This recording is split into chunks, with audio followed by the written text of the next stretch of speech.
গাজার রক্তাক্ত বাস্তবতা। ত্রাণ চাইতে এসে প্রাণ হারালেন ৯৩ ফিলিস্তিনি। যুদ্ধ নয়, মানবতা চাই।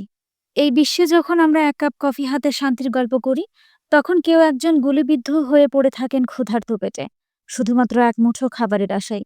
এটা গাজার গল্প, এটা মানবতার লজ্জার গল্প। রবিবার যুদ্ধবিধ্বস্ত গাজা উপত্যকা ইসরায়েলি বাহিনীর গুলিতে নিহত হলেন অন্তত ৯৩ জন ফিলিস্তিনি। তারা এসেছিলেন একমাত্র আশায়, ত্রাণ নিতে, কিন্তু ফিরলেন রক্তাক্ত দেহ হয়ে। অনেকে আর ফিরলেনই না। জাতিসংঘ জানিয়েছে, মে মাস থেকে এ পর্যন্ত ত্রাণ নিতে গিয়ে প্রাণ হারিয়েছেন প্রায় ৮০০ ফিলিস্তিনি। ২৮টি দেশ একত্রে বিবৃতি দিয়ে জানিয়েছেন, গাজা ইসরায়েলের ত্রাণ সরবরাহ ব্যবস্থা বিপজ্জনক, অমানবিক। তারা বলেছে, মানুষের দুর্ভোগ এক নতুন ভয়াবহ পর্যায়ে পৌঁছেছে। এইসব নিষ্ঠুরতার মাঝে এগিয়ে আসে কিছু সাহসী হৃদয়।